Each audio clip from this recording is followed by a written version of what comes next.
el nombre del Padre, del Hijo y del Espíritu Santo. Amén. Ven Espíritu Santo, ven por la poderosa intercesión del Inmaculado Corazón de María, tu amantísima esposa. Ven y penetra en lo más profundo de nuestro ser. Ilumina nuestras mentes para que podamos penetrar en el sentido de las Sagradas Escrituras, para que la verdad que ellas contienen nos ayuden a todos a reconocer quiénes somos, cuál es nuestro destino. Cuán grande es el amor de Dios a la hora de tendernos la mano para ayudarnos en medio de nuestra fragilidad, de nuestra debilidad, para de esa manera alcanzar la plenitud del amor en nuestra vida. Te encomendamos esta tarde todas y cada una de nuestras acciones, nuestros pensamientos y deseos. Que hoy podamos, Jesús, seguir profundizando en el conocimiento de la palabra que engendra vida en el corazón. Dios te salve María, llena de gracia, el Señor es contigo. Bendita tú eres entre todas las mujeres, y bendito es el fruto de tu vientre, Jesús. Santa María, Madre de Dios, ruega por nosotros pecadores, ahora y en la hora de nuestra muerte. Amén. Espíritu Santo, ilumínanos y santifícanos. Amén. Bueno, seguramente voy a hacer las evaluaciones por temas. Como el libro del Génesis lo hemos dividido en dos grandes núcleos, la historia de los orígenes y la historia patriarcal, porque eso sí lo recordáis de la clase pasada. Bueno, yo vengo por primera vez. Bueno, en fin. Entonces hemos situado, ¿no? Primero que todo el libro del Génesis, ¿no? ¿Recuerdan lo que significaba Génesis, no? Principio, ¿no? Que viene de una palabra hebrea, Bereshit, que significa en el principio, ¿no? ¿De acuerdo? Entonces, la reflexión sobre el principio nos lleva a considerar el origen del cosmos, el origen del hombre, por tanto, el origen de la humanidad, la consideración del origen del mal, porque es una realidad que está presente en nuestra propia antropología, y cómo se fue desenvolviendo, cómo se fue poblando la tierra, cómo se fue desarrollando la humanidad hasta la historia patriarcal, ¿no? Sería como la introducción de la historia patriarcal. Y posteriormente el libro del Génesis trata la historia de los tres grandes patriarcas: Abraham, Isaac y Jacob, teniendo en cuenta que al final, ¿no?, hablaremos un poco de la descendencia de Jacob y nos centraremos en el personaje de José, cuando José, ¿no?, digamos, esté en Egipto, ¿no? ¿De acuerdo? Haga posible que el pueblo, ¿no?, para que en el libro del Éxodo, que empezaría con la situación del pueblo en Egipto, para que entendamos cómo llegó el pueblo hasta Egipto, ¿no? Para eso es importante tener el puente de la historia de José. ¿De acuerdo? Ya en la clase anterior habíamos hecho la primera aproximación a los textos sagrados revisando el primer relato de la creación, si no estoy mal, ¿no? Y nos quedamos ahí. Es que estoy un poco confundido por las clases de otros lados. Entonces, habíamos quedado ahí, ¿no? N2, 4A, ¿no? Vale, muy bien. Sí, ya lo tengo claro. Muy bien. Pues nos corresponde hoy, por tanto, eso es lo que pretendemos, ya que tenemos un poquito más de tiempo que como de costumbre, porque no vamos a hacer el examen. Mi intención es, digamos, el desarrollo del relato yavista, ¿no?, que sería el segundo, que no solamente contiene, ¿no?, esta primera parte, ¿no?, que sería, ¿no?, el relato de la creación según esta tradición, ¿no?, que la historia de las tradiciones, las 4 grandes tradiciones. Mauricio. ¿Y su esposa, querida Sandra? Nos partimos a esa clase, padre. Las 4 grandes tradiciones, ¿las recordáis? La tradición yavista, la tradición eloísta, la tradición deuteronomista y la tradición sacerdotal. Bueno, pues esta narración, el segundo relato del libro del segundo relato de la creación, vamos a hacer un pequeño repaso. Las grandes tradiciones de las que parte la redacción de la palabra de Dios en el Antiguo Testamento. La tradición yavista, la tradición eloísta, la tradición deuteronomista y la tradición sacerdotal. 4 grandes tradiciones que dieron origen a la redacción de los textos sagrados de la palabra de Dios. Cuando hicimos la reflexión en la clase pasada del primer relato de la creación, ¿dónde situábamos esa tradición? No. ¿El primer relato qué tradición es?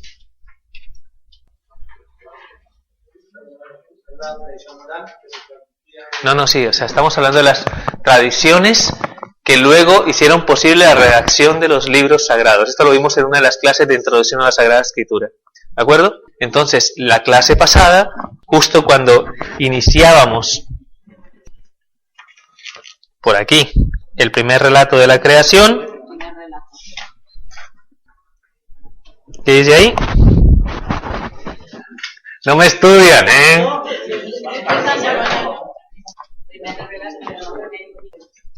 Eloísta. Tiene, primero que todo, proviene arcaicamente de una tradición eloísta porque menciona a Dios como Elohim. Y segundo, ¿no? En el proceso redaccional es evidente que encontramos la huella de la tradición sacerdotal por la configuración de los 7 días de la creación y especialmente por el valor del Sabbat judío, ¿no? Muy importante, ¿no? Para la tradición sacerdotal, ¿no? Entonces voy a leerles lo que decía, ¿no? Los apuntes. Es un relato más maduro tanto en lo referido a la imagen de Dios como por la formulación de las verdades esenciales para el hombre. Proviene de una tradición sacerdotal y al mismo tiempo de una tradición eloísta, pues llama a Dios Elohim. Ahora estamos hablando del segundo relato de la creación, que va... Entonces, el primero encontramos vestigios de este y de este, ¿de acuerdo? Entonces, en el segundo relato de la creación vamos a encontrar, ¿no? El redactor yavista. ¿Cómo sabemos que es la redacción es de esta tradición? Porque ¿cómo nombra a Dios? Yahvé, ¿de acuerdo? Distinto de Elohim, ¿ok? Bueno, muy bien. Entonces, este segundo relato de la creación, por si acaso, es bueno que si no tienen los apuntes, se lo digan a Ana para que Ana envíe los apuntes de los que no tienen todos los temarios. ¿Vale? Muy bien. Segundo relato de la creación. La tradición, por tanto, sería yavista. La tradición yavista va de Génesis 2, 4b hasta el versículo 25, que es el final del capítulo 2 del libro del Génesis. ¿De acuerdo? Bueno, generalidades un poco, ¿no? Acerca de lo que es esta tradición. Es una tradición evidentemente mucho más antigua que la anterior, era mucho más nueva, sobre todo y especialmente porque se le llama el relato psicológico. ¿Cómo llamábamos al primero? Mito. No. Relato cosmológico de la creación, porque estaba estructurado, ¿no? En los 7 días los 7 días en los que fue, digámoslo así, creados el cielo y la tierra, ¿no? El cosmos, ¿no? Entonces se llama relato cosmológico. Les decía en la clase pasada que en ese relato Dios permanecía siempre trascendente, ¿no? O sea, Dios es el que está fuera y está haciéndolo todo, ¿no? Con su palabra creadora, ¿no? La palabra de Dios. Y dijo Dios, y así fue, y vio que era bueno. ¿Lo recordáis? Entonces Dios está siempre fuera. ¿De acuerdo? Sigue la cronología de los días, y el séptimo día es el descanso de Dios, ¿no? ¿De acuerdo? Ese es el relato cosmológico. Este, ¿no? Lo llamamos nosotros el relato psicológico de la creación. ¿Por qué se le llama así? Porque en este relato Dios no trasciende a la creación, sino que Dios interactúa con la creación. Y vemos unos rasgos que llamamos nosotros normalmente antropomórficos en Dios. O sea, Dios se comporta como uno de nosotros. ¿Me explico? Entonces ya no es un Dios trascendente, sino un Dios que va interactuando con el hombre en medio de lo que es el relato de la creación. ¿De acuerdo? Evidentemente es más antiguo porque tiene mucho más sentido que el primer relato contenga, digamos, una mayor purificación de la idea del hombre, ¿no? ¿Por qué? Porque en este, pues, vemos rasgos, ¿no? de demasiada proyección de lo que es la realidad del hombre en Dios. ¿Ya? ¿Ok? Por eso también hemos considerado de la exégesis bíblica que este relato es antiguo. ¿tá? De una tradición mucho más antigua.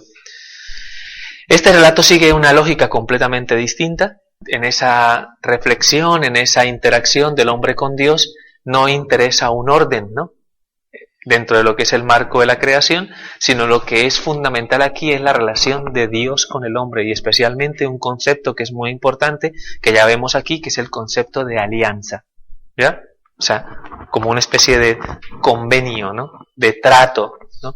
Con un cierto talante, ¿no? De compromiso mutuo entre Dios y su criatura.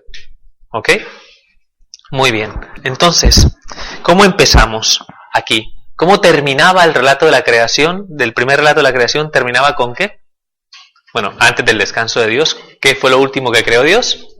El hombre, creado a su imagen y semejanza, varón y mujer. ¿De acuerdo? Y los bendijo, sed fecundos, multiplicados, llenad la tierra y dominadla. ¿Vale? Así culmina más o menos este relato. Pues nosotros empezamos este segundo relato de la creación, curiosamente, creando al hombre. Es lo primero. ¿De acuerdo? Entonces vamos a ver cómo se nos da a través de la lectura. Cuando el Señor Dios hizo el cielo y la tierra, aún no había en la tierra ningún arbusto silvestre y aún no había brotado ninguna hierba del campo, pues el Señor Dios no había hecho llover sobre la tierra, ni había nadie que trabajara el suelo. ¿Recuerdan cuál era la situación antes de la intervención de Dios en el primer relato? ¿Cómo se describía? Uy, donde les hubiera hecho un examen, madre mía, mi corazón, ¿qué hubiera salido? Horribilis. Caos, tiniebla, desorden. Aquí, ¿cómo se describe la situación donde aún no ha intervenido Dios? Que lo acabo de leer. O lo tienen al frente. El estado, digamos, podríamos decir, ¿no? La situación previa a la intervención de Dios. ¿Qué situación encontramos? ¿Cómo se describe? Si en el primero era caos, tiniebla, aquí ¿cómo se describe? Lo acabo de leer. Tiene que ver con eso. No habían, ¿no? ¿Cómo se ve entonces? Infertilidad. Ausencia de vida. ¿Me explico? Eso también es la creación suya. ¿Qué cosa? Que Dios creó todo lo que había. Hombre, sí. Antes era un caos, después decidió que fuera otra cosa distinta, pero también. No, es que aquí no se menciona el caos. Eso está en el primer relato. Estamos en el segundo. Entonces, antes de intervenir Dios, lo recordáis en la vez pasada, antes de la intervención de Dios se describía la situación sin Dios como caos, tiniebla, desorden. Yo les explicaba la clase pasada que normalmente si eso yo me lo aplico a mí, cuando Dios no está en mi corazón como en mi vida, un caos, tiniebla, desorden, etcétera, etcétera. Entonces, aquí, ¿cómo se describe la situación donde aún no ha intervenido Dios? Entonces se describe en forma de infertilidad, de desierto, ¿de acuerdo? Ausencia de vida, porque en el desierto no hay vida, ¿ya? Entonces aplicamos ese mismo concepto, ¿no? ¿Qué pasa cuando Dios no está presente en mi corazón? ¿Qué pasa con mi vida? ¿Mi vida permanece? Estéril, infecunda, desértica.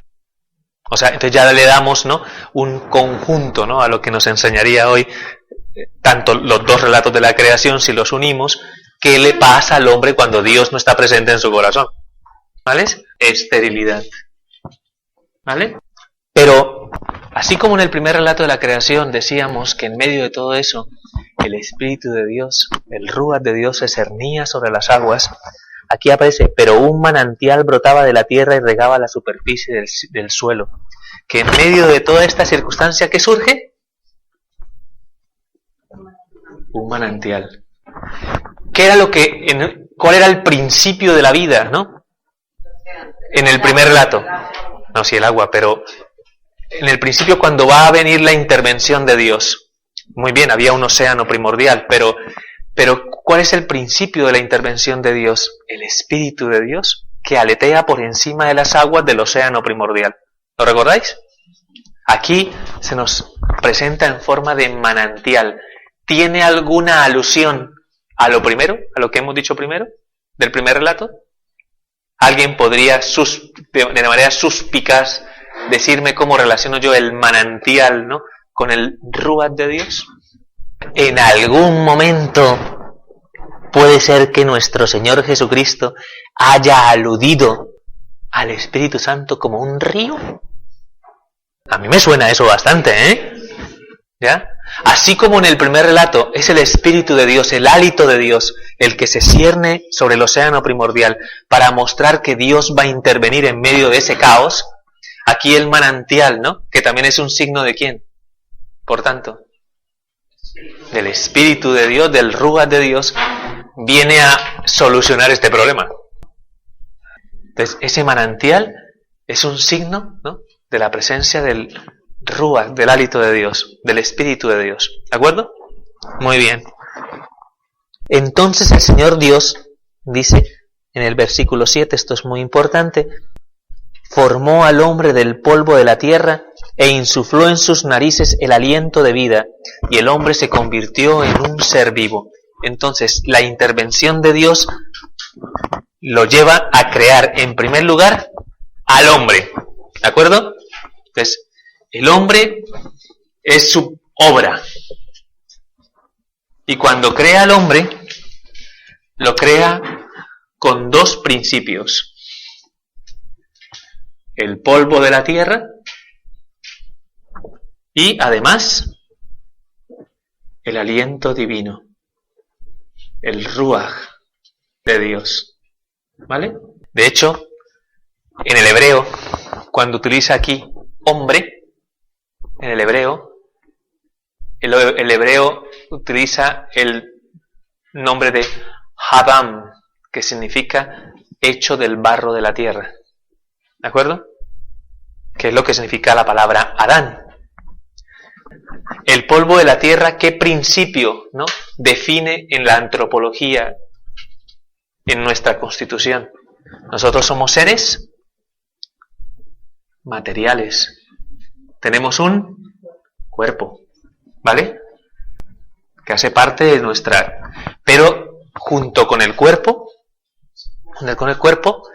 Dios insufló su aliento, ¿ya?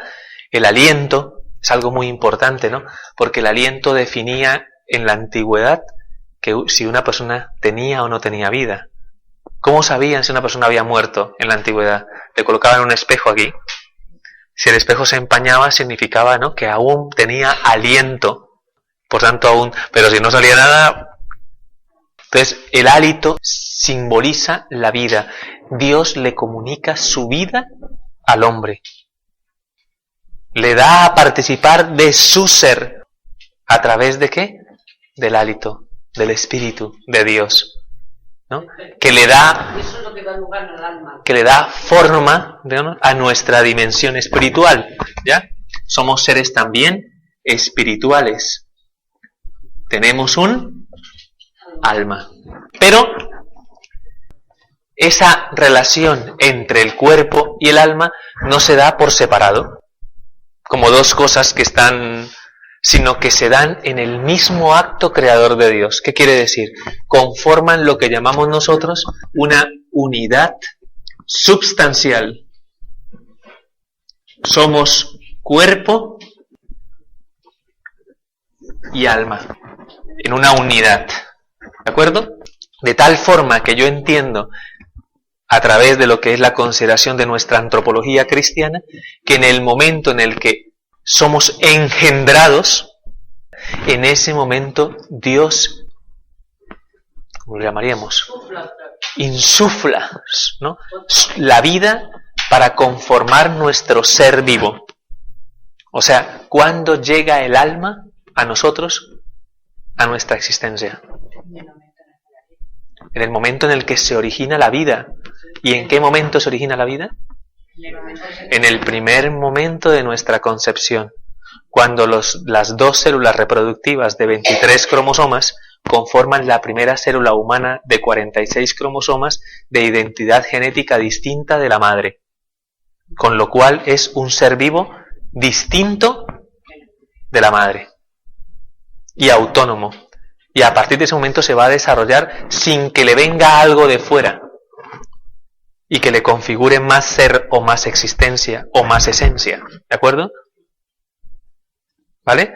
De ahí porque nosotros defendemos la vida del embrión desde el primer momento de su concepción, porque creemos firmemente que desde que un niño es concebido, recibe en ese momento el alma.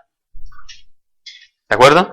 Constituyendo una unidad profunda, sustancial, que no se puede romper. Sería una tragedia existencial que esa unidad se rompiera, según este proyecto. Porque lo que hace posible que esa unidad sea tan fuerte es la participación de la vida de Dios en nosotros. ¿De acuerdo? Eso va a tener sus consecuencias. Evidentemente, el hombre va a participar de los dones preternaturales que Dios le otorgaba en virtud de la participación de su vida divina. Adán era inmortal. No padecía sufrimiento ni dolor. No, en ese proyecto no estaba concebida la muerte. Porque todo estaba ordenado a Dios. ¿De acuerdo? Ay, ¿por qué entonces no? Bueno, ya es lo que vamos a intentar, ¿no? ¿Qué fue lo que pasó? Porque esto suena tan bonito, porque... En fin, bueno, la unidad sustancial. Ojo, rechazamos en nuestra antropología cristiana todo planteamiento dualista del hombre, que haga alusión a que el espíritu es lo realmente importante y el cuerpo simplemente es algo pasajero en el que nos metemos durante un tiempo y luego lo dejamos. ¿Me explico? Por ejemplo, en las tradiciones orientales, ¿no?, muy de corte de las antropologías que están presentes en el yoga, en el reiki, en todas estas cosas, normalmente la antropología es una antropología dualista. Lo importante es el alma y el cuerpo es algo aparente, algo material y efímero que en algún momento va a desaparecer, pero lo que pervive realmente es el alma, aunque tenga que reencarnarme en varios cuerpos al mismo tiempo, a lo largo de la purificación de mi propia historia. Eso es contrario a la antropología cristiana. Para nosotros, el cuerpo tiene valor y dignidad. ¿De acuerdo? Porque ha sido informado, porque ha sido constituido a través, ¿no?, del Espíritu de Dios. Es lo que le ha dado a esa materia, lo que le ha dado forma. ¿De acuerdo? O sea, por tanto, el cuerpo, digámoslo así, el cuerpo participa de algún modo, o sea, esa dimensión material participa de la vida de Dios, al menos en este estado, en el estado preternatural, ¿no? ¿De acuerdo? Muy importante, porque entonces nuestros cuerpos son dignos. Y ya después contemplaremos el por qué esperamos la resurrección de la carne. Porque nosotros estamos llamados a esta unidad sustancial, una unidad que en este momento la muerte rompe, es una tragedia, así lo llama Santo Tomás de Aquino, un mal, la muerte, porque separa lo que está llamado a estar unido, y por eso esperamos que algún día nuestro Señor Jesucristo vuelva a permitir que esas dos realidades se unan. Por eso esperamos la resurrección de la carne. Ahora ya tiene más sentido, ¿no? Muy bien. ¿Y el tema de la incineración? El tema de la incineración... Es que eso lo tengo yo ahí un poco. Bueno, el tema de la incineración, bueno, es un tema un poco, porque en ese aspecto, digamos, la Iglesia suele aconsejar vivamente a sus fieles que mantengan el signo del enterramiento, pero no obliga a los fieles a que sea así. Muchas veces se aducen razones, ¿no?, de salud pública, en algunos casos específicos, o cuando por lo menos se han dado tragedias donde no hay más remedio, ¿no?, que incinerar los cadáveres, ¿no? Entonces, pero la recomendación es por el valor simbólico que tiene. Para ser honestos, si nosotros fuéramos a las tumbas, ¿qué encontraríamos? Me acuerdo muchísimo. Me acuerdo, sí, depende, si nos entierran a... Si no sé, con 15 días a ver lo que te encuentras, ¿no? Pero, a ver, respondo la pregunta para no quedarnos ahí enredados, ¿no? Entonces, la Iglesia recomienda el enterramiento por el valor de signo que entraña para nosotros la espera de la resurrección, ¿de acuerdo? Porque normalmente en los cementerios se solía colocar, ¿no?, en la entrada del cementerio una frase de la palabra de Dios que dice, aquí están los que esperan la venida del Señor. Como una forma de tomar conciencia de que un día vamos a resucitar. Por eso estamos esperando. La palabra cementerio viene de la raíz semen, que significa semilla. Entonces es como si sembráramos la semilla para que algún día esa semilla germine y podamos realmente participar en cuerpo y alma de la gloria celestial. ¿De acuerdo? Por el valor de signo, conviene que los cristianos no olvidemos, ¿no?, lo que significa realmente la realidad del cementerio, y sobre todo porque eso nos permite poder acercarnos allí y poder rezar por el eterno descanso de nuestros difuntos, que es una obra de misericordia, no solamente el 1 de noviembre, porque los cementerios son preciosos el 2 de noviembre, pero por ahí el 30 de enero pues ya nos olvidamos, ¿no? ¿Explico? Entonces, pero evidentemente nosotros cuando esperamos la resurrección de la carne no sabemos cómo se va a dar ese proceso de glorificación de la materia. No tenemos ninguna experiencia, con lo cual tampoco es una traba el que nos encontremos con las cenizas de un ser querido o con los que murieron en un accidente de avión y que no encontramos nada o cosas como esta. Entonces estos no van a resucitar. No, porque el espíritu, ¿no?, aviva la materia. ¿Cómo? Ahora, lo cierto es que la materia nunca condiciona al espíritu. ¿De acuerdo? ¿Vale? Entonces no tenemos que sentir, primero que todo, ni escandalizarnos por el hecho de que alguna persona, ¿no?, pues evidentemente haya incinerado a sus seres queridos, pues tampoco, en nosotros tampoco está el hecho de poner el dedo en la llaga y decir, no habéis hecho lo que la... No, la Iglesia aconseja, pero no significa que obligue. Simplemente aconseja en valor del sentido y el signo. ¿Me han entendido, no? Muy bien, perfecto. Entonces, les estaba hablando del dualismo, ¿ya? Entonces, es importante que rechacemos todo planteamiento dualista, ¿vale? Nuestro cuerpo no es un instrumento. ¿Yo puedo hacer con mi cuerpo lo que quiera? No. Porque tu cuerpo tiene una dignidad. Y no puedes hacer con eso que es digno lo que tú quieras. No puedes hacerte daño, ¿ya? Tienes que salvaguardar la dignidad de tu cuerpo, ¿vale? ¿De acuerdo? Pero tampoco tenemos que darle demasiada importancia. Estamos en ese otro elemento hoy en día donde parece, ¿no?, que todo se centra en la dimensión material del hombre, ¿no? Y le rendimos culto a la dimensión material del hombre, olvidándonos que también somos alma, ¿ya? Y ponemos una especial solicitud, alimentamos muy bien nuestro cuerpo, cuidamos muy bien nuestro cuerpo, intentamos tener un cuerpo, ¿no? Pues un cuerpo no, pero no tenemos la misma solicitud para con nuestra alma, ¿ya? Y no la ejercitamos, no la cuidamos, no la alimentamos. Entonces, eso es una circunstancia que debería hacernos reflexionar para poder, ¿no?, realmente comprender quiénes somos. Cuerpo, alma. ¿De acuerdo? Muy bien. Concluida, ¿no?, la creación del hombre, entonces Dios toma a este hombre, a su obra, ¿no?, extraordinaria, y lo sitúa en un lugar. Lo lleva a un lugar que es el jardín que el Señor plantó para el hombre. Y ese jardín es el Edén, ¿no? Te lleva y conduce al hombre al Edén o al paraíso, que vendría a ser el lugar donde Dios mora. ¿De acuerdo?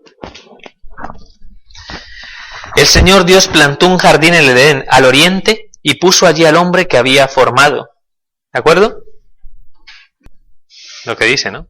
El Señor Dios hizo brotar del suelo toda clase de árboles agradables a la vista y buenos para comer, y además en medio del jardín el árbol de la vida y el árbol de la ciencia del bien y del mal. Entonces nos encontramos en un paraíso lleno de vegetación.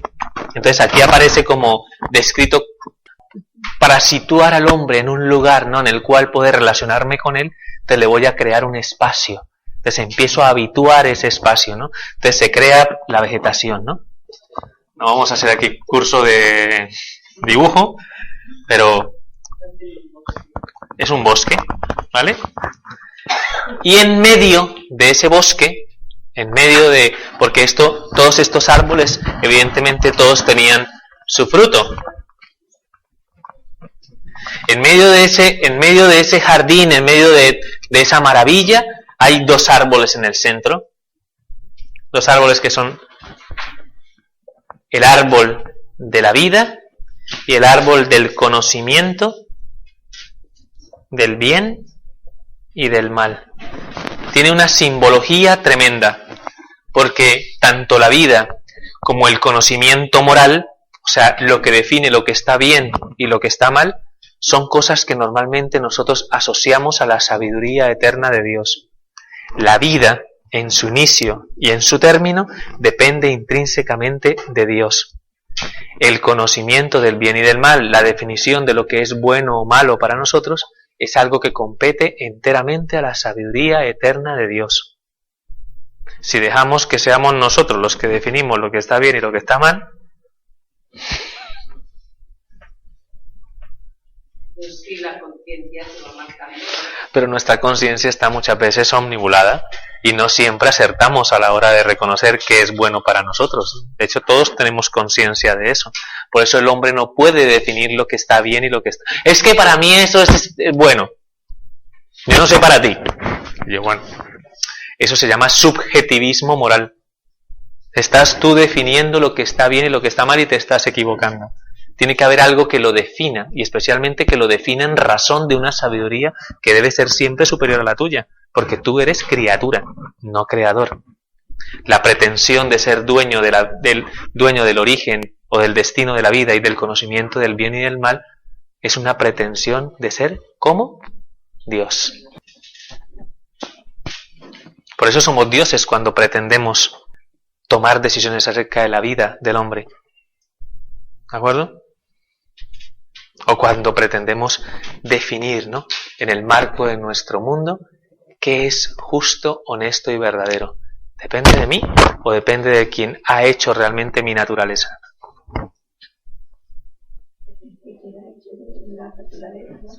Interesante pregunta, ¿no? Sobre todo hoy en día, que normalmente muchas de las leyes y muchas de las circunstancias, sobre todo ideologías, plantean verdades, ¿no?, que se sostienen simplemente en la argumentación racional de los hombres y que muchas veces desconocen la sabiduría eterna de Dios. ¿Dios estaría de acuerdo con esto? Bueno, ¿me explico? Sí. Bueno, entonces, ahí está la clave de eso. Seguimos el texto a partir del versículo 10. Se nos da una ubicación geográfica del Edén. ¿De acuerdo? Un río nacía en Edén para regar el jardín y desde allí se dividía formando 4 brazos. El nombre del primero era Pisón, que rodea todo el país de Havilá, donde hay oro. El oro de aquel país es puro, allí hay también bedelio y piedras de ónice. El nombre del segundo es Gihón. Tenemos claro que el río Gihón es el río Nilo, ¿de acuerdo?, que rodea todo el país de Etiopía. El nombre del tercer río es Tigris, que recorre el oriente de Asiria, y el cuarto río es el Éufrates. ¿Qué región específicamente estamos describiendo aquí? Mesopotamia. La región de Mesopotamia y la región del Valle del Nilo. Con lo cual, ¿no?, podríamos decir que estamos hablando de qué región geográfica, ¿cómo la conocíamos? El creciente fértil. Muy bien. Un lugar, ¿no?, que por la consideración de su situación geográfica y por los ríos que regaban estos valles, pues hacían que estos sitios fueran preciosos. Entonces, para definir qué es estar con Dios, qué es vivir con Dios, se escoge lo mejor que en ese momento se conocía. ¿Me explico? Estar junto a ti, Señor. ¿Cómo será estar junto a ti? Si alguien a lo mejor no tiene algún lugar de predilección, el eremitorio de la luz, bueno, nos honras, ¿eh? Pero yo creo que hay lugares mucho más bonitos, ¿eh? La verdad, vamos a ser honestos. ¿Ya? Imagínate el lugar donde más, ¿no?, te has sentido, ¿no? No sé, qué lugar este, por Dios, ¿no? Madre mía, ¿no? ¿De acuerdo? O sea, hay lugares que te impactan, ¿no?, por su majestuosidad, y que podemos decir, qué bonito sería vivir aquí, ¿no? ¿Sabes? No sé, a lo mejor alguien se va al Cantón Suizo, ¿no? O sea, y allí, ¿no?, con Heidi y con compañía, ¿no?, pues dice, uy, qué maravilla vivir aquí. Bueno, en primavera, en invierno no sé, pero bueno. Pero qué bonito, ¿no? Pues se escogió en aquel momento lo que la experiencia del hombre tenía en su retina y en su mente como lo más maravilloso, ¿no? Que era esa región fértil, fecunda, preciosa. Ustedes saben que los jardines de Babilonia, ¿no?, son una de las grandes maravillas del mundo antiguo, ¿no? O sea, tenía que ser eso espectacular, simplemente espectacular, ¿de acuerdo? Entonces se sitúa geográficamente el Edén.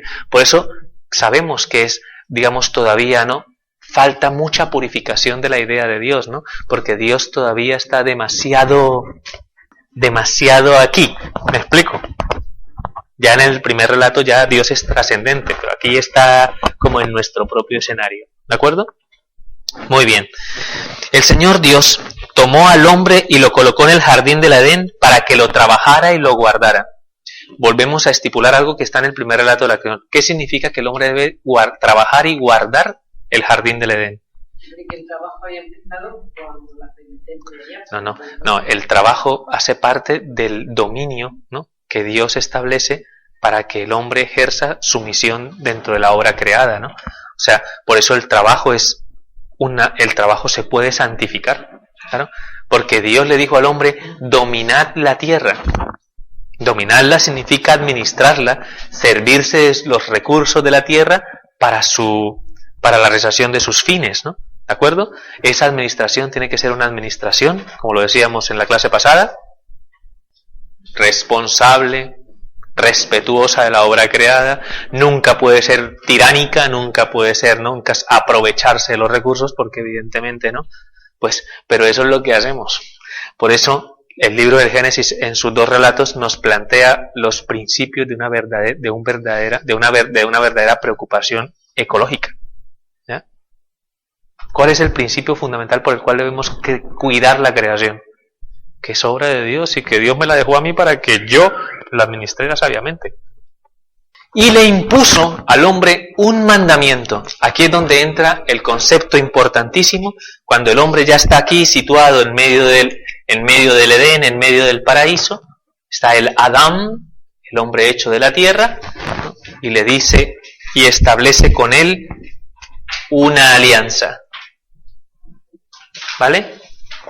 La alianza que el Señor establece con el hombre.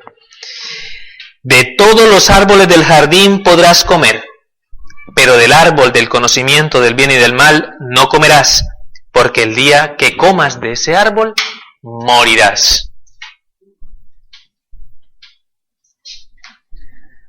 O sea, ¿tiene sentido que el Señor imponga una ley al hombre?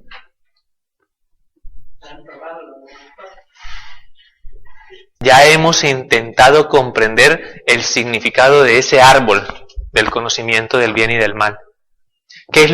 ¿Cuál es el acuerdo al que está llegando Dios con el hombre? El hombre debe respetar que es criatura, ¿no?, y debe aceptar a Dios como su Dios. ¿De acuerdo? No debe pretender ser como Dios. Se plantea evidentemente una relación, pero una relación de dependencia. ¿Me explico? Que es propia de una relación personal, donde interviene la libertad, que es en realidad lo que está de fondo en la consideración de la alianza. El hombre tiene autoconocimiento y autodeterminación. ¿Me explico? Tomamos una determinación en nuestra vida y tomamos conciencia de lo que se nos dice, de lo que se nos plantea. ¿De acuerdo? Parte también de nuestra propia antropología. No somos títeres ni máquinas que funcionamos, ¿no?, a base de instintos básicos y fundamentales como los animales. Aunque a ciertos hombres eso les cuesta un poquito. ¿Vale? O sea, somos personas libres y comprometidas con la realización de un proyecto que tiene por verdad fundamental la sabiduría de Dios. Somos dependientes por naturaleza. Yo quiero ser autosuficiente y no depender de nadie. I'm so sorry. Pero es contrario a tu naturaleza. Hemos sido creados para ser siervos. O sea, no somos dioses. ¿De acuerdo? Entonces es lo que fundamenta realmente la consideración de la alianza y la relación de Dios en ese jardín con el hombre. Una relación que evidentemente es una relación de amor, porque la alianza es expresión de una libertad y de una dependencia que solo se entiende a la luz del amor. ¿De acuerdo? Además, Él fue el que le otorgó la vida al hombre. Lo menos que esperas es que haya esa relación de dependencia. Y ustedes como padres yo creo que lo entienden perfectamente. Cuando tenemos a nuestros hijos, ¿no? No sé, tú imagínate un niño de tener, mamá, no quiero saber nada de ti ni de papá. Yo, en fin, mira, ahí llegó el independiente. Bueno, entonces, aparece una primera circunstancia, ¿no? Dice Dios, no es bueno que el hombre esté solo. ¿De acuerdo? Curiosamente aparece aquí un primer concepto. Hay una soledad originaria. Una soledad originaria. No es bueno, Dios constata que no es bueno que el hombre esté solo. En un primer momento esa soledad nos hace referencia a que hay una relación entre Dios y la criatura, una relación de dependencia que hemos dicho. Ha quedado claramente establecido que el hombre depende de Dios para alcanzar su plenitud. Pero parece que Dios, a pesar de esa dependencia y a pesar de esa realidad, todavía le falta, digamos, como le falta plenificar su obra. Le falta perfeccionar su obra. ¿De acuerdo? Entonces, la soledad originaria nos lleva a plantearnos la necesidad de una ayuda adecuada para el hombre. ¿De acuerdo? Reflexión. No podemos estar solos. No hemos sido creados para replegarnos en nosotros mismos y para encerrarnos en nosotros mismos. De hecho, es muy peligroso, psicológica y humanamente, es muy peligroso que una persona se encierre en sí misma y pretenda no tener ninguna relación con nadie. Esa circunstancia lo que la llevaría sería fundamentalmente a degradarse en su perfección y en su dignidad como persona. Por eso no es bueno que uno por cualquier tentación, por cualquier se encierre en uno mismo. No es bueno que mis hijos se encierren en el cuarto, allí solos, ¿no? Porque de algún modo esa circunstancia al final impide un crecimiento en nuestra propia dimensión personal. Ya Dios lo dijo en su momento, no es bueno. ¿Y ustedes que están solos?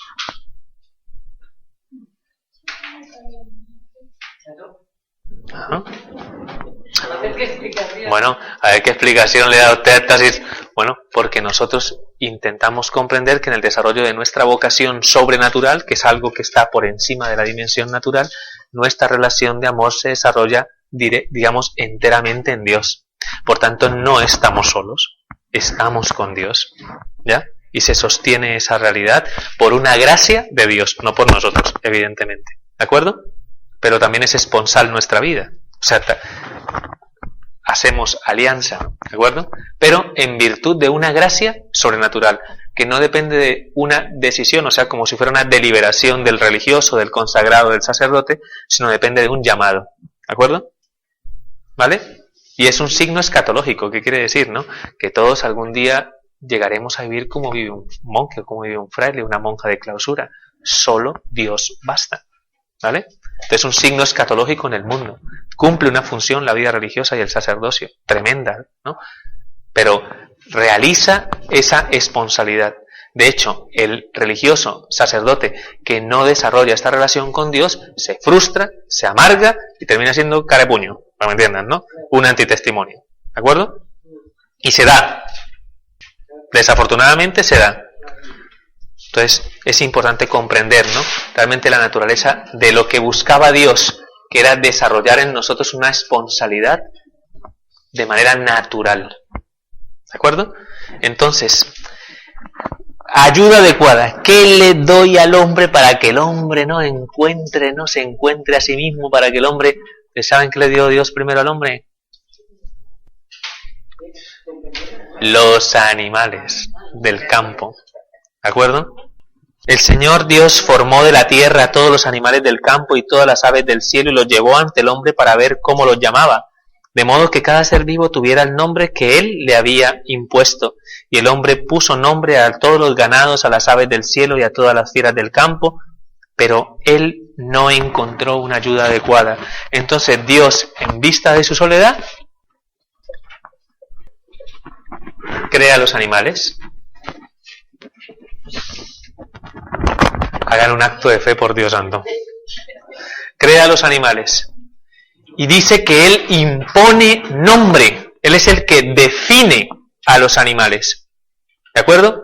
Tú eres jirafa, tú serás el elefante, tú serás el perro, tú serás el gato. En la medida que Él va definiendo, haciendo, digamos, llevando a cabo el trabajo que el Señor le había encomendado. ¿Cuál era ese trabajo? Dominar la creación. Por el hombre, cuando uno pone nombre, uno está ejerciendo un dominio. ¿De acuerdo? Pero al mismo tiempo que iba colocando los nombres, Él se daba cuenta que no era como ninguno de ellos. Definirlos a ellos le llevaba a no encontrar la definición de sí mismo. Se mantenía todavía como un misterio para sí mismo. No sabía ni quién era, ni para dónde ir. Lo lograba descubrir en el mundo animal la función que cumplía cada uno de los animales, porque eso es lo que definía su nombre, pero él todavía no se encontraba a sí mismo. Estaba privado completamente de sentido existencial, en una dimensión que llamaríamos más horizontal, ¿no? En el mundo creado. La vertical estaba clara, su relación con Dios, pero horizontalmente la pregunta era, ¿y yo qué hago aquí si yo no soy como estos? ¿Me veo tan distinto a los animales? Aunque hay un fenómeno muy curioso hoy en día en nuestro mundo, y es esa antropomorfización de nuestras mascotas. En unos casos con unos niveles, ¿no?, digamos así, de dependencia increíbles. ¿Eh? Porque evidentemente es más fácil ejercer un dominio que un servicio. Porque yo a mi mascota, ¿cómo la tengo?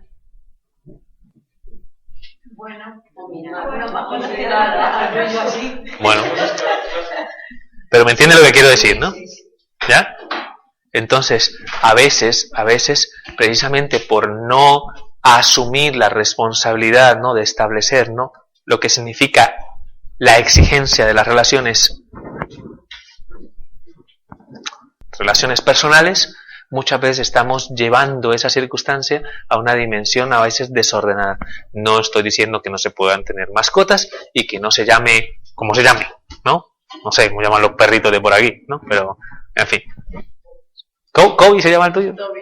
Nela, Toby, en fin, estas cosas, ¿no? Bueno, pues, pero tenemos que tener cuidado porque en algún momento podemos, digamos, estar intentando, ¿no?, interactuar con una criatura que no nos enriquece a nosotros, en el sentido, ¿no?, que no nos permite realmente una maduración de nuestra entrega, ¿vale? Entonces, el hombre con los animales era incapaz de establecer una relación personal, era incapaz de dialogar, era incapaz de comunicarse, era incapaz de trascenderse. Entonces Dios se da cuenta de eso. Dice, no, este primer ensayo, no. Entonces vamos a hacer esto, vamos a hacerlo bien. Señor, ¿no? Es una deliberación, no vemos a Dios como que está así tanteando las cosas.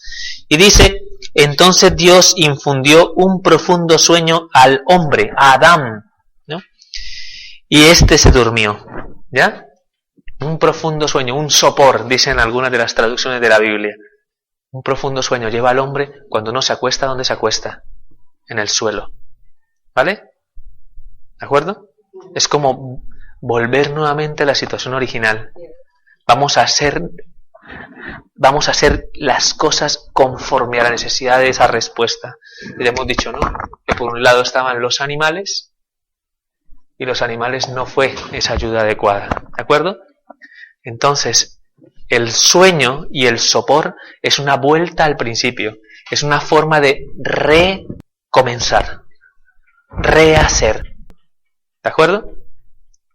De ese Adán, de ese hombre hecho para la tierra, el Señor de una de sus costillas cuando estaba dormido, ¿no? Tomó luego la costilla, cerró el hueso con carne, el hueco, perdón, con carne, y de la costilla que había tomado del hombre formó a la mujer y se la presentó al hombre. La famosa costilla. La famosa costilla, Benjamín.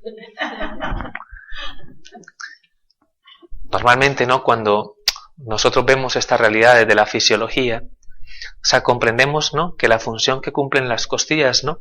O la caja torácica en el organismo es muy importante, porque las costillas protegen y cuidan los órganos vitales del hombre, el corazón y los pulmones, donde nosotros normalmente situamos el misterio de la vida, ¿ya? O sea, protege la vida, protege el corazón, ¿ya? El corazón es la raíz fundamental del hombre en la palabra de Dios, lo más profundo y lo más sagrado, ¿de acuerdo? Y de la costilla crea a la mujer. Juan Pablo II tiene páginas bellísimas, comentarios bellísimos acerca de este texto, hablando sobre todo en el contexto del feminismo radical, diciendo fundamentalmente que, digamos, que en ningún momento la pretensión, ¿no?, de querer ser igual al hombre va a llevar a la mujer a que encuentre su verdadera identidad. La mujer tiene que ser quien es. No estoy diciendo que tenga que ser alguien subyugada, no tiene que ser subyugada al hombre, porque hemos dicho en la primera clase que al crearlos varón y mujer a su imagen y semejanza les otorgó igual dignidad al hombre y a la mujer, pero cada uno en su singularidad y en su riqueza, y especialmente que la ternura de Dios se manifieste de esa manera a través de este signo, porque el signo de la costilla es un signo precioso, delimita claramente, ¿no?, la función que va a cumplir la mujer dentro de esa realidad, sobre todo, ¿no?, entendiendo la función que cumple no solamente en la realidad esponsal, sino en la realidad del mundo entero. ¿Vale? ¿En dónde está, entendiendo lo de la costilla, ¿no?, lo que protege la vida, en quién está depositada, ¿no?, la semilla de la vida? En la mujer. Por tanto, ¿quién es la que cuida, ¿no?, realmente, ¿no? ¿A quién le ha tocado el embarazo? ¿Y a quién le daban los caprichitos? ¿Cómo llaman aquí a esto? Los antojos, ¿no? Bueno, una broma, ¿no? Evidentemente, pero nosotros, curiosamente, participamos distantes, ¿no?, de esa realidad. La mujer participa de esa circunstancia de manera íntima, está asociada a la vida, cuida y protege la vida, ¿de acuerdo? Y además ha sido enriquecida precisamente por lo mismo, con una sensibilidad extraordinaria y una capacidad, ¿no?, para poder desarrollar y alcanzar, ¿no?, altas cuotas de amor, ¿no?, en su corazón. Juan Pablo II, refiriéndose a eso, decía que por esa razón, ¿no?, por esa razón, a través de la creación de la mujer, Dios define realmente, ¿no?, cuál es la vocación a la cual Dios nos llama, a la hora de enriquecerla con esa delicadeza y con esa unión singular con su propio misterio. Quiso definir realmente lo que le daba sentido a la vida del hombre. Y la invitación que hacía Juan Pablo II es: mujer, sé quién eres. Cuando una mujer cumple su misión y se convierte en el corazón de la casa, en el corazón del hogar, en el corazón de la familia y en el corazón de la sociedad, esa familia se mantiene firme, pase lo que pase. ¿De acuerdo? Ser que el pilar es la mujer, no el hombre. No. Estamos hablando... Yo no estoy aquí diciendo, y los hombres son unos haraganes, holgazanes. No. El hombre tiene que cumplir su misión. Evidentemente su misión también es importante, ¿no?, dentro de lo que es, sobre todo y especialmente, la definición del carácter, ¿no?, de la firmeza. Es un hombre normalmente enclenque y debilongo, ¿no? Pues normalmente pues uno le pide, oye, un poquito más de... ¿sabes? ¿Vale? Entonces, pero el hombre tiene que poner ese elemento de firmeza, ¿de acuerdo? La mujer tiene el elemento de delicadeza. Dios hizo las cosas con sabiduría y nos necesitamos mutuamente. El enriquecimiento realmente se produce cuando el hombre y la mujer cumplen la misión a la cual Dios les ha llamado. Cuando eso se da de manera correlativa y la riqueza se pone al servicio del nosotros. Pero lo que yo digo es que en esa consideración, en esa circunstancia, si una mujer falla o si la definición de la mujer de una familia o de la sociedad está denigrada o está de algún modo condicionada, se debilita todo lo demás. Si en una sociedad la mujer es un pedazo de carne que el hombre puede coger y... ¿Me explico? Entonces, ¿cómo es esa sociedad? ¿Me explico? Entonces, tiene ¿cómo lo diríamos, no? O sea, tiene una profunda antropología, este texto, una profunda antropología para poder entender realmente quién es la mujer. Eso, por ejemplo, para el hombre está muy bien, ¿eh? Para que aprenda a entender quién es, ¿no? La mujer, la respete y la ame siempre, ¿no? Como dice el texto del matrimonio. Muy bien, se la presentó a la mujer, o sea, una vez lleva a cabo esta maravillosa obra, queda completo, ¿no? Digámoslo así, el escenario, por tanto, la siguiente solución sería la mujer. Y esta sí. Cuando el hombre, ¿no? Cuando el hombre se encuentra con la mujer, que es un encuentro, ¿eh? Es un encuentro, significa que se están viendo, significa que por tanto la corporeidad entra en juego aquí, porque la corporeidad es, según Juan Pablo II, sacramento de la persona. ¿Qué quiere decir? Nosotros reflejamos lo que somos a través de nuestra exterioridad. ¿De acuerdo? Suele decirse por ahí que los ojos son la ventana del alma. Nosotros todo lo exteriorizamos a través de nuestro cuerpo. Por más de que te lo quiera guardar, va a salir. Me lo guardo, y ¡pum! Sale, se me nota. Ustedes que se conocen muchas veces, ¿no? Los que son pareja y estas cosas, uno ya empieza a conocer a la persona por los gestos que hace.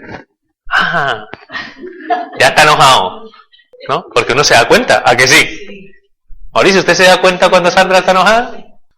Solo viendo, a través de un encuentro personal. El hombre ve a su mujer físicamente, a través de su corporeidad. Y en ese momento el hombre saca su primer piropo.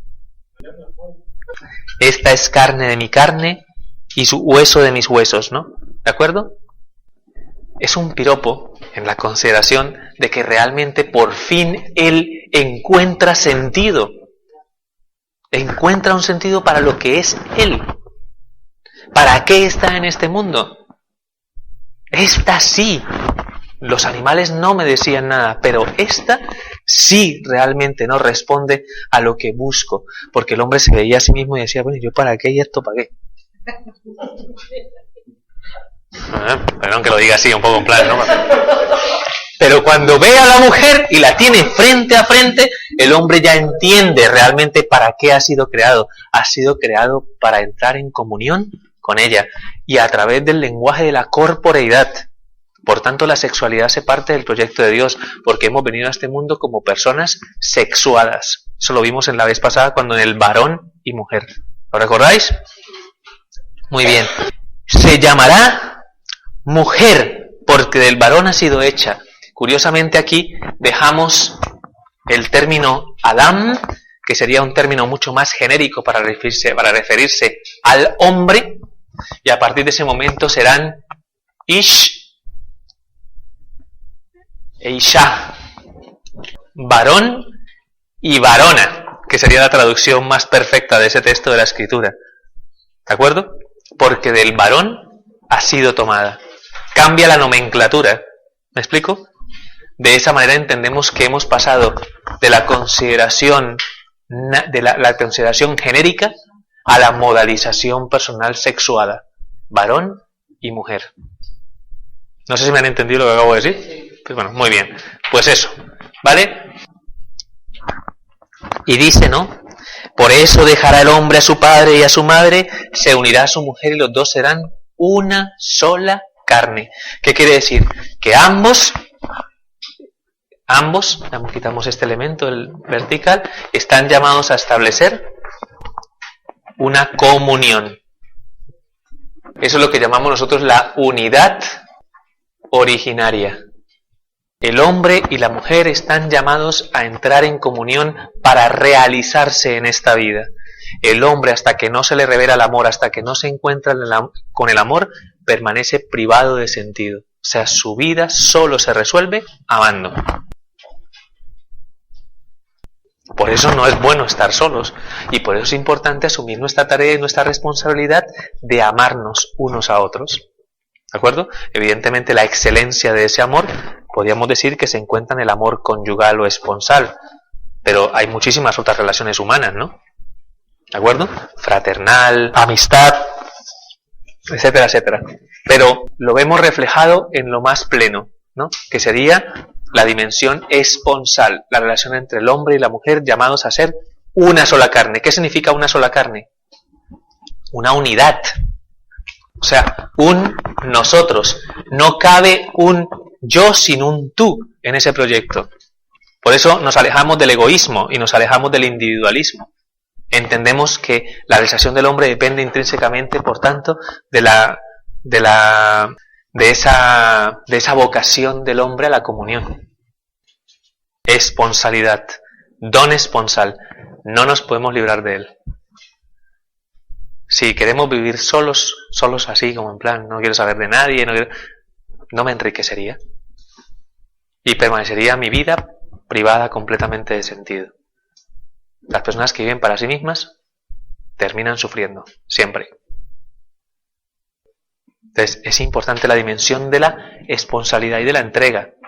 Creo que aquí hay muchos matrimonios y entendemos que esa es la realización natural de ese proyecto. Alguna persona a lo mejor estará viuda, estará soltera, estará separada y dirá, no se preocupe. No, porque la esponsalidad y la entrega, cuando no se realiza, ¿no?, en esa dimensión íntima, de algún modo estamos urgidos y llamados a vivirla en la experiencia de nuestra vida fraterna. ¿Me explico? O sea, amándonos los unos a los otros y entregándonos los unos a los otros. Una persona que no está casada, o sea, una persona soltera, viuda, separada, lo que sea, puede perfectamente realizar su vida en el amor entregándose a los otros. ¿A cuáles otros? No estoy diciendo en sentido particular. No me malinterpreten. Obrando la caridad por las demás personas. ¿De acuerdo? Y al final termina diciendo este texto que ambos estaban desnudos. Ambos estaban desnudos y no sentían vergüenza. Hay una experiencia, ¿no? Hay una experiencia de desnudez originaria. Esta es pregunta de examen segurísima. Las tres experiencias originarias de la creación. La soledad originaria, la unidad originaria y la desnudez originaria. Hay que saber definir esas tres cosas para entender el proyecto creador de Dios. Pregunta segura y lo anuncio Bobis, ¿no? O sea, les doy ese anuncio. Pregunta segura de examen final. ¿Qué es la desnudez originaria? ¿Qué es lo que simboliza en realidad? Estaban desnudos. Vivían el naturismo. No. No tiene nada que ver con eso. Tiene que ver fundamentalmente con orden. Orden interior. En nosotros, los dinamismos que están presentes en nosotros, todos de alguna manera son correlativos en el proyecto de Dios a un único proyecto que es el proyecto esponsal. ¿Vale? Por tanto, la corporeidad y la sensibilidad, ¿cómo se da la experiencia del amor en nosotros? Tendríamos que hacernos esa pregunta. El amor nos viene a nosotros a través de la sensibilidad. El amor no es una decisión. Yo no tomo la decisión de enamorarme de alguien. No. Yo no me levanto por la mañana. Me voy a enamorar hoy. No. No es una decisión. El amor es fundamentalmente una experiencia sensible. Tiene que ver con nuestra vulnerabilidad. Alguien en este caso, nos impacta. Nos impacta. Alguien se mete dentro de nosotros. Y así experimentamos nosotros el enamoramiento.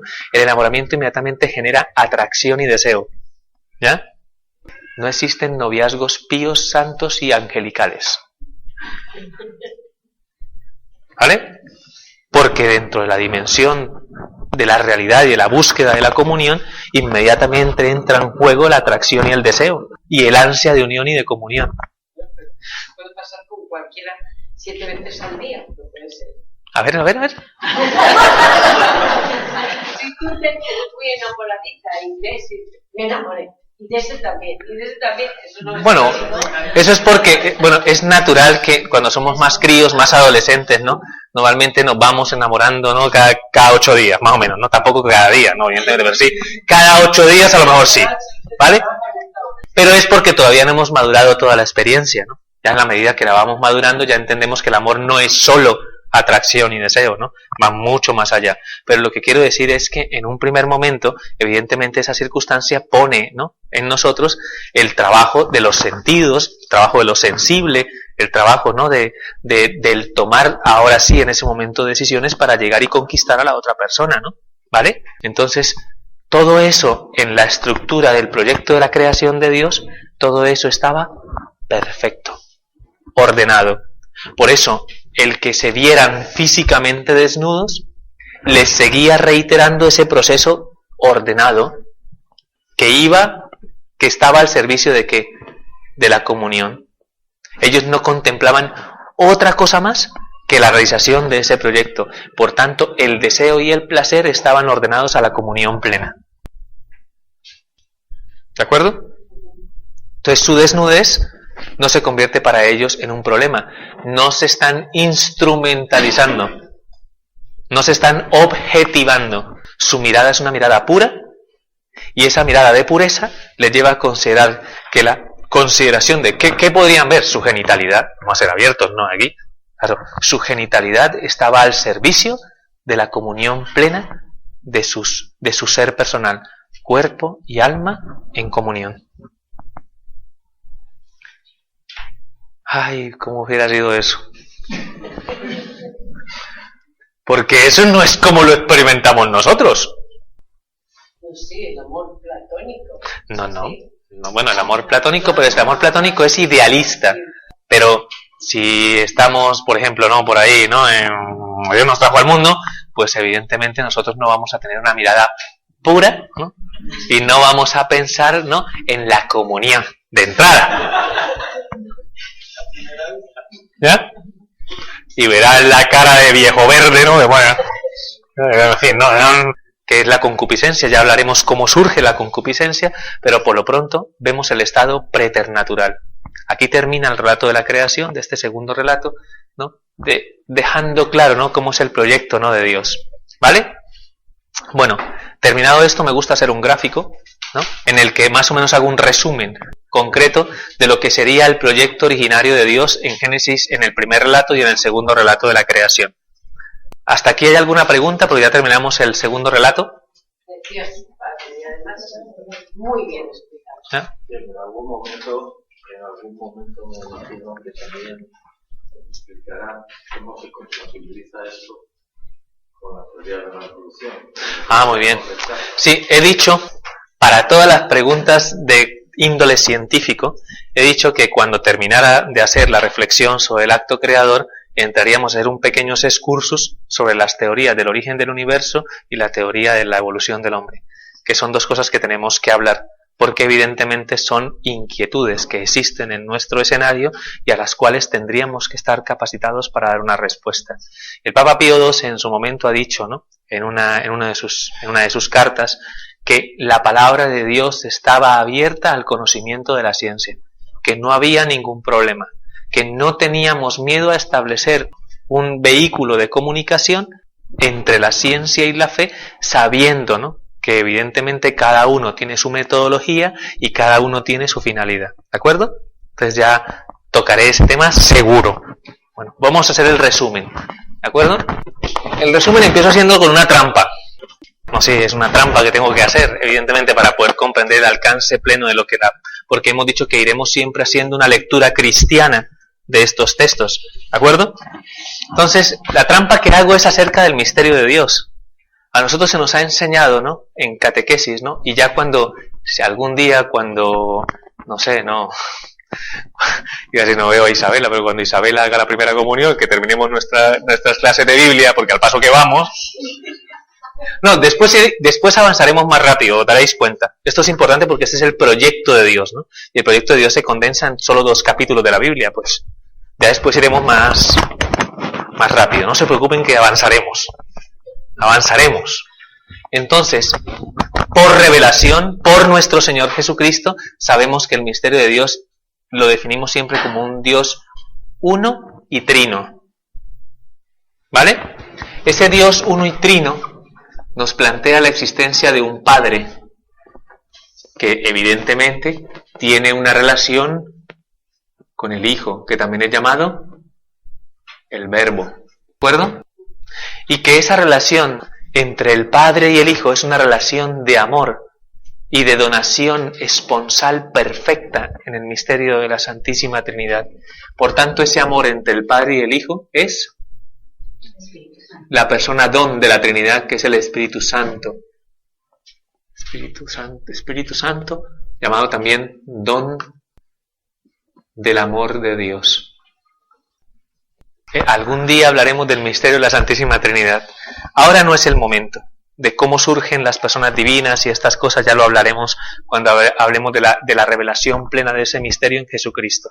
Lo que sí tenemos claro es que en la consideración de este misterio sabemos que hay una sola esencia. Esta relación es, decimos, salvamos el monoteísmo. Hay un único Dios verdadero. Pero ese Dios no es un Dios solitario, sino que es un Dios Trinidad de personas. Como lo que de algún modo define la relación entre el Padre y el Hijo es el amor, en la primera de Juan, capítulo 4, versículo 8, se define como Deus Caritas es, Dios es amor. Por tanto, entendemos que lo que hace que sea uno es su esencia. ¿Y cuál es su esencia? El amor. ¿De acuerdo? Algún día hablaremos de cómo surgió esto, pero es lo que creemos en el Dios uno y trino, y llamamos normalmente a esto Santísima Trinidad. La comunión trinitaria. ¿De acuerdo? Esto está en lo eterno. Y ese amor, dicen que todo amor, para que sea un amor auténtico, verdadero, tiene que ser un amor fecundo. Es una de las características fundamentales del amor. Entonces decimos que ese amor, ¿no?, se hace fecundo a través de una acción que es única y exclusiva de Dios. La fecundidad del amor de Dios, ¿cómo se llama? Dios no crea por necesidad, Dios crea por amor. Y creó el mundo entero, ¿no? Todo el universo, ¿no? Pasamos de la dimensión de lo eterno a la dimensión temporal, ¿no?, a la dimensión material. Entonces Dios creó el escenario del mundo, ¿no? Creó todo cuanto existe, el universo, el cosmos. ¿Recuerdan la acción de Dios? Bará, la expliqué. Sacar el ser de la nada. Ex nihilo, de la nada, se dice. Ex nihilo, de la nada, el ser, que es propia de Dios, esa acción, ¿de acuerdo? Creó todo cuanto existe, pero en la cúspide de ese proyecto, ¿a quién creó? En la cúspide, dentro de la cima, ¿no?, de ese mundo que fue creado por Dios por amor, ¿a quién creó? Al hombre. Y dice la palabra de Dios, lo creó a su imagen y semejanza. Varón y mujer los creó. No se rían de mis muñequitos, por Dios.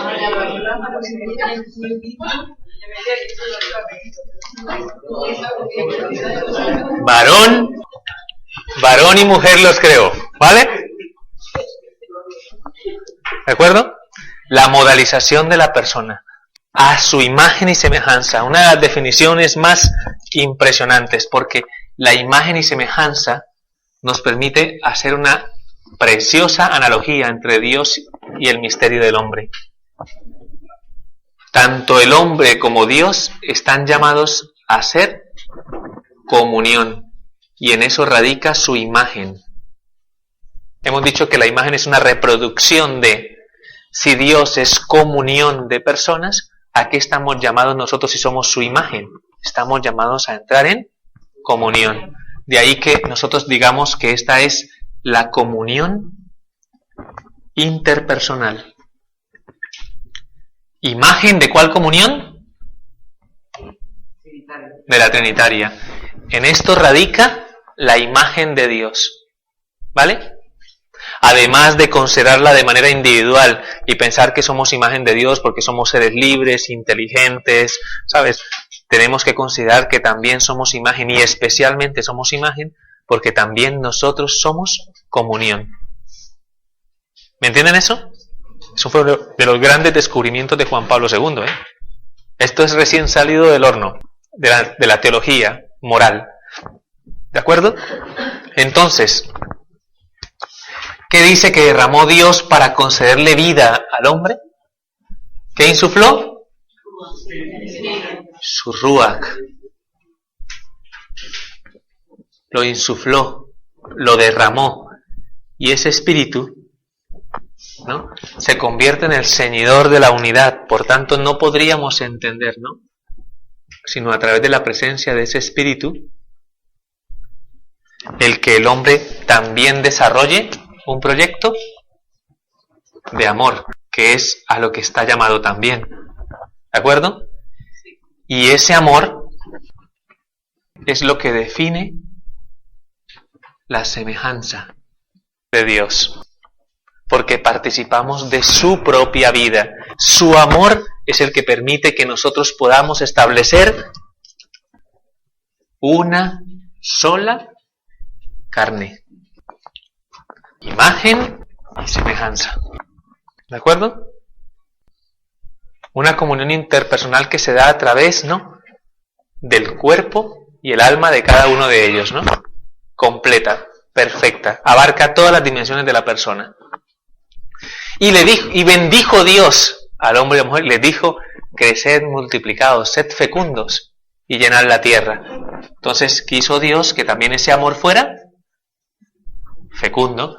Entonces hay una fecundidad del amor interpersonal.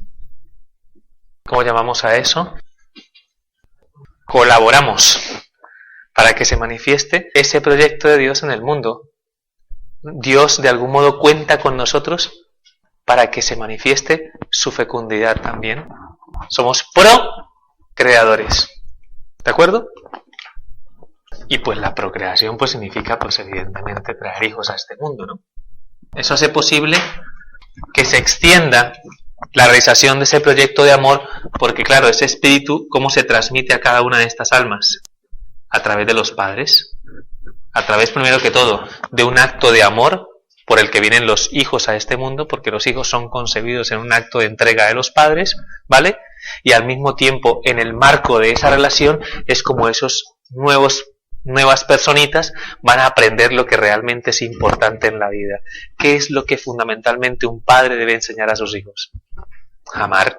¿Y cómo? Es que no tengo conocimientos, es que no sé, es que... A través de tu propia vida. Porque tu padre, los hijos están viendo siempre el comportamiento de los padres. ¿De acuerdo? Muy bien. Entonces, a través de eso, el amor se va extendiendo. El amor se va extendiendo en la humanidad y va siendo de alguna manera, va colmando de sentido la búsqueda de cada persona. Ustedes saben lo terrible que sería que unos niños no recibieran amor. Estarían privados de sentido. Cuando falta amor en la constitución de la familia, sobre todo en la dimensión del esposo y la esposa, los hijos crecen con esos vacíos. Vacíos que luego llenarán de muchísimas maneras. Y es uno de los grandes dramas que tenemos actualmente en nuestra sociedad. No hemos sido educados ni formados en el amor. Parece que nuestra misión era traer hijos al mundo, darles de comer, vestirles, mandarlos al cole. Y que, no sé, ¿no? ¿Me explico? ¡Hala! Pero nos damos cuenta que esa circunstancia crea de por sí una dificultad muy grande en el proceso de la maduración afectiva y sexual de nuestros hijos. Gran parte de los desórdenes de los que hoy estamos siendo testigos son consecuencia fundamentalmente de esas heridas, de esos vacíos que arrastran muchas generaciones que nadie les ha explicado esto. ¿De acuerdo? O sea que esto es un compromiso, una responsabilidad muy grande. Evidentemente, ¿no? Pues la constitución de esta comunión interpersonal da origen, ¿no? Y la extensión de esto al matrimonio y a la familia son parte integrante del proyecto originario de Dios. Y todo desde el marco de una comunión donde también entra en juego la sexualidad. Todo es parte del proyecto de Dios. Todo. De cara a la comunión. ¿De acuerdo? Y nos queda simplemente decir que en ese mundo en el que el hombre se encuentra situado, en ese escenario, ¿vale? El hombre tiene que ejercer un dominio racional sobre la naturaleza, quedando establecidos 4 órdenes que hay que conservar y cuidar en el proyecto originario de Dios. ¿De dónde le viene la vida? Primer elemento de orden. Sin este orden no se entiende nada. Orden teologal o sobrenatural. Nosotros dependemos de Dios.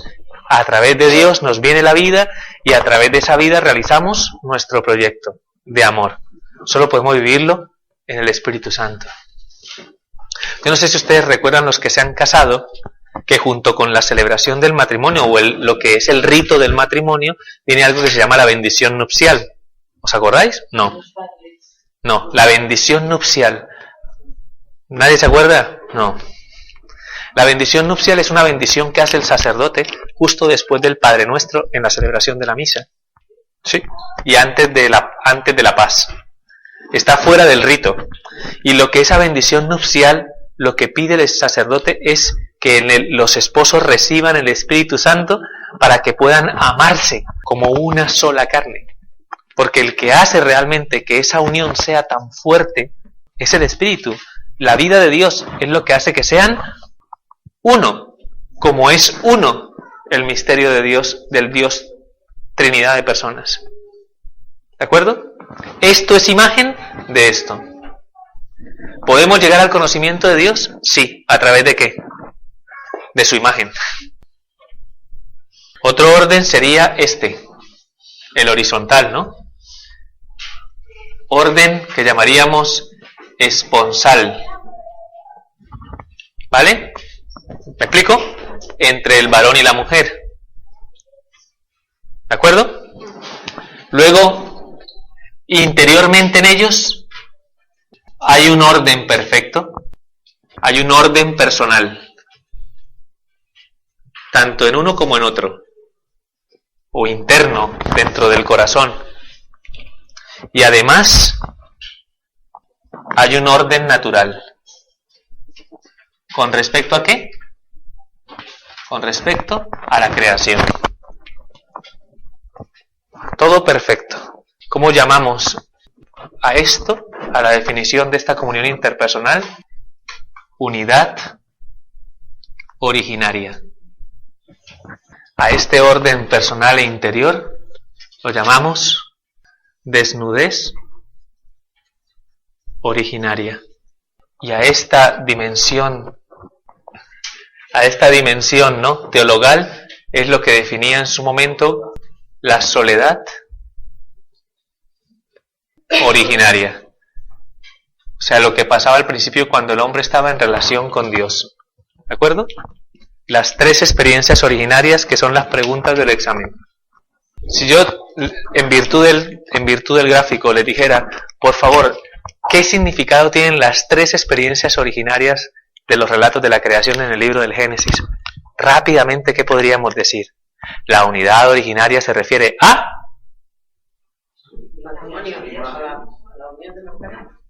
Se refiere a la comunión interpersonal entre el hombre y la mujer, siendo la mujer la ayuda adecuada del varón, de tal forma que los dos se hacen una sola carne. Unidad originaria. Yo lo he dicho con palabras así que se me han ocurrido, pero se puede decir de muchísimas maneras a qué se refiere la unidad originaria. Si yo hablo de desnudez originaria, ¿de qué estoy hablando? De ese orden interno que estaba presente del hombre y que hacía posible que todos nuestros dinamismos estuvieran al servicio de esa comunión. Y la primera de ellas, que es la soledad originaria, es lo que marca realmente que antes, ¿no? Cuando el hombre estaba antes de la realización de este misterio de comunión, se había establecido un orden entre Dios y el hombre para recibir a través de Dios la vida. Pero ciertamente decíamos que esa soledad le llevó a Dios a pensar en una ayuda adecuada. ¿No se han perdido? No.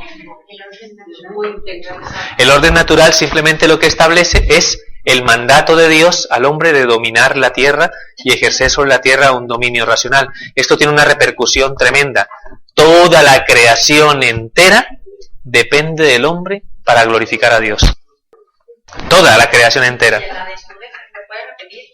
Sí, la desnudez originaria lo que define es un orden interno en nuestros dinamismos, en la sensibilidad, en el deseo, en la atracción, en la voluntad, en la inteligencia. Todo el dinamismo interno del hombre al servicio ¿de qué?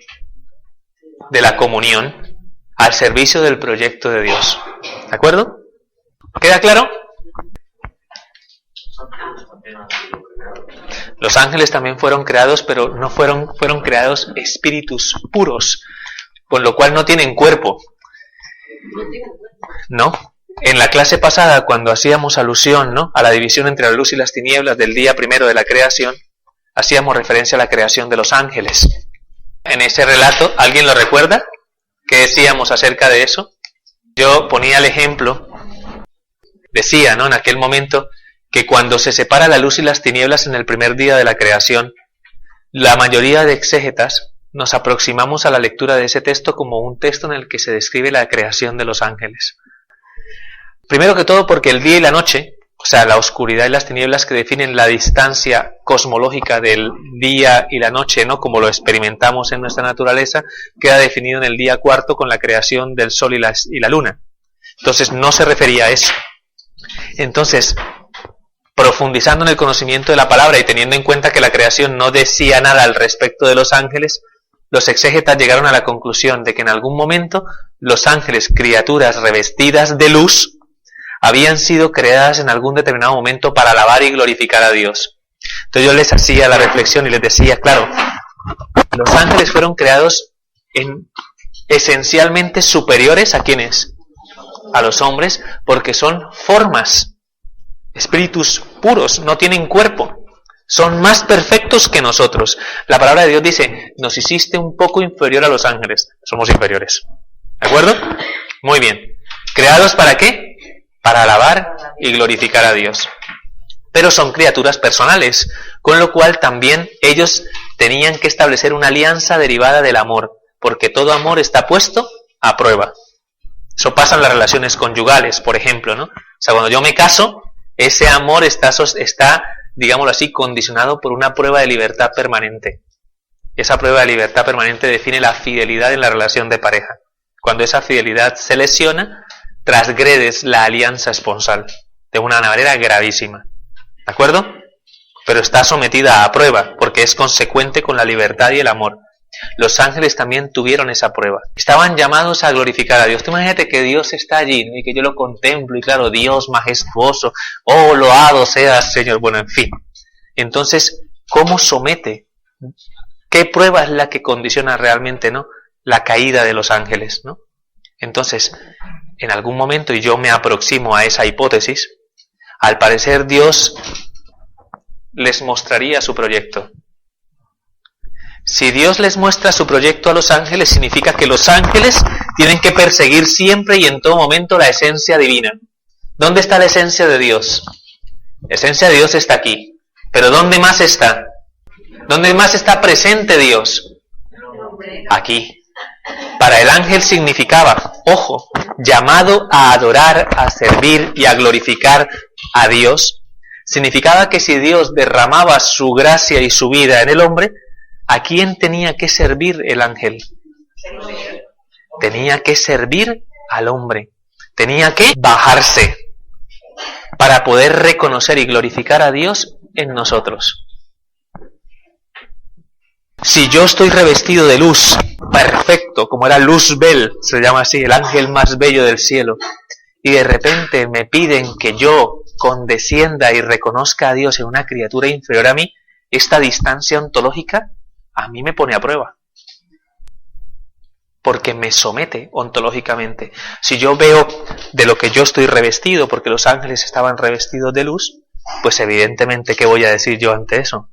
Yo, ¿esto? ¿Viendo lo que soy yo? Y encarna el libro de Jeremías la voz del demonio.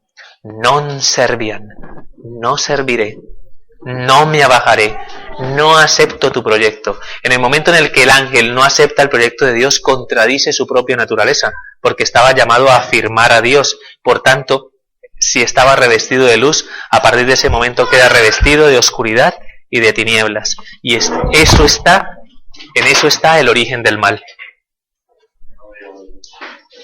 ¿De acuerdo? Por eso, en la próxima clase, cuando empecemos Génesis 3, aparecerá como primer personaje de Génesis 3 una serpiente. Y nosotros no tenemos ni idea de dónde ha salido esa serpiente. Pero como ya hemos hecho el curso bíblico, esta es una pregunta de examen, diré yo, ¿y de dónde salió la serpiente? Y entonces un alumno aplicado, ¿no?, que ha venido a clase y que ha estudiado dirá, porque en el primer relato de la creación se cuenta la prueba de los ángeles. Y hubo unos ángeles que no soportaron la prueba, que encarnan la soberbia, el orgullo, y como encarnan la soberbia, fueron precisamente a fastidiar el proyecto de Dios en aquellos que habían sido constituidos su ruina. ¿Cuál fue el motivo de la ruina de los ángeles? Entonces, ¿a quién iba a atacar? Por eso está fastidiado con nosotros, porque los hemos... Es que como lo grabamos... No.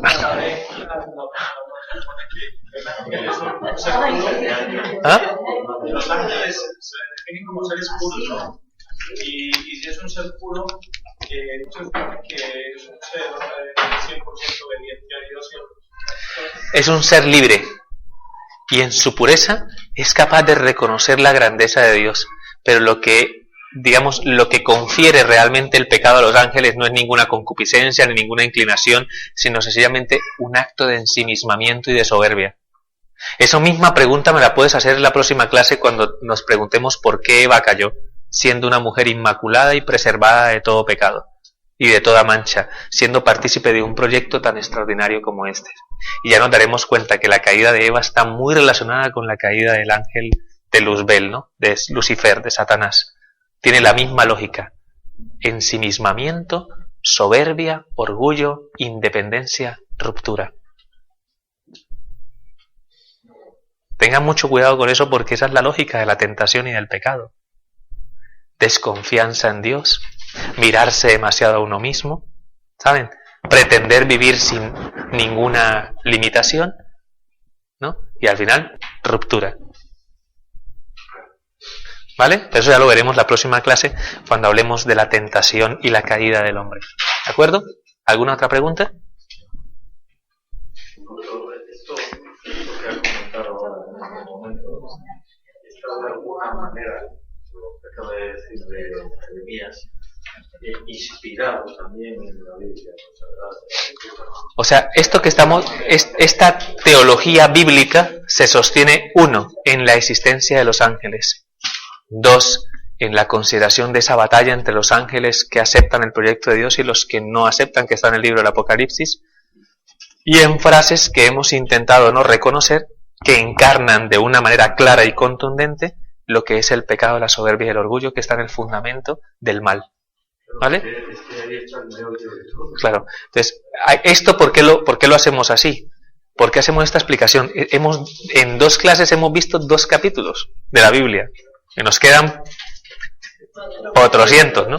Pero la base de todo lo que la palabra de Dios va a desarrollar está en estos primeros capítulos. Si yo lo entiendo y lo manejo bien, lo demás me va a ser más fácil de entender y de asimilar. ¿De acuerdo? Por lo pronto nos vamos a quedar con este maravilloso proyecto, que es lo que Dios quería en el principio. ¿Vale? Y esperemos que cuando veamos lo que sucedió en Génesis 3, nos demos cuenta realmente del dramatismo de la situación del pecado. ¿De acuerdo? Muy bien. ¿Todo claro? Muy bien.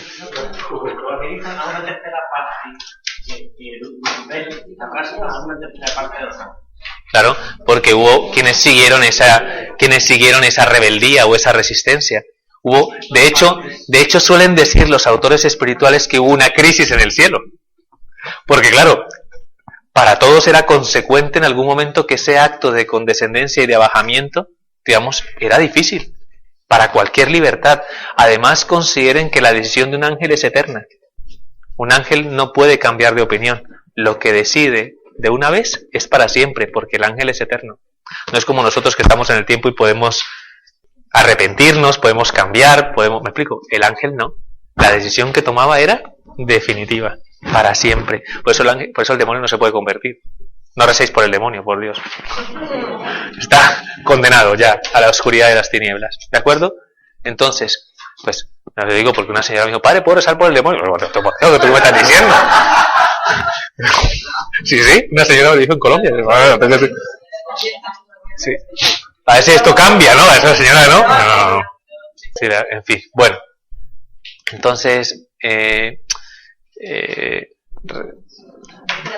volviendo a ese asunto, pues de repente en esa crisis, ¿no?, fundamental que se da y que va arrastrando a muchos ángeles a la misma actitud, ¿no?, de Luzbel, aparece un ángel del cielo que viene a condicionar quiénes somos nosotros para condicionar lo que Dios quiere.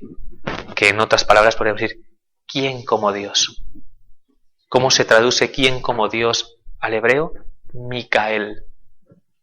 El nombre de Miguel, su nombre, significa quién como Dios. Es que el que encarna en algún por eso es el príncipe de los ejércitos celestiales, porque en ese momento crítico fue el que fue capaz de decir, si Dios nos dice que nos abajemos, nos abajamos.